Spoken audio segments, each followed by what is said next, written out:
On aura souvent besoin de modifier la grandeur de notre plaquette de circuit.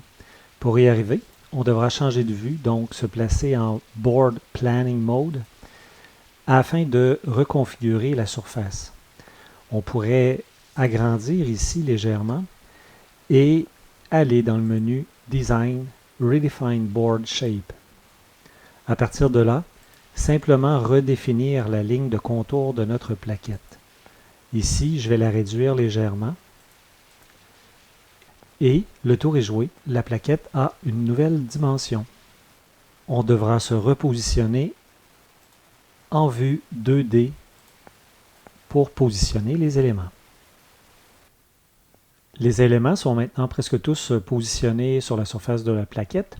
Alors, ne reste que le petit circuit intégré à positionner. Donc, pour ce faire, comme j'ai fait précédemment avec l'ensemble des empreintes, c'est simplement d'appuyer sur l'élément et de conserver notre doigt enfoncé sur le bouton de gauche.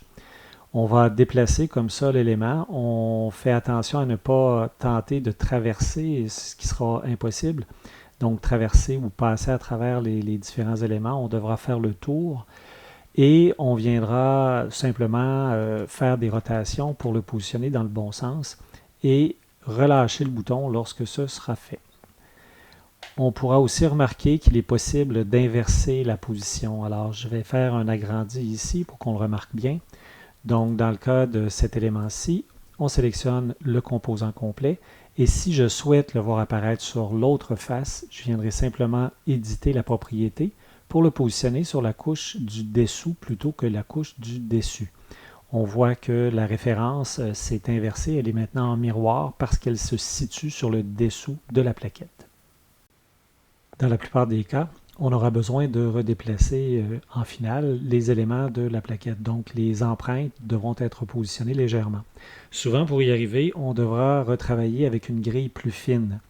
Alors, en appuyant sur la touche G, je peux diminuer à 50 ou à 25 millièmes de pouce. Donc, je vais y aller avec 50 millièmes et faire un positionnement final de l'ensemble des éléments de notre plaquette.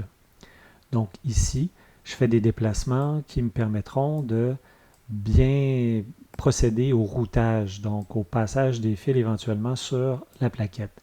Alors, je positionne les résistances, je positionne aussi la diode électroluminescente qui avait été inversée précédemment.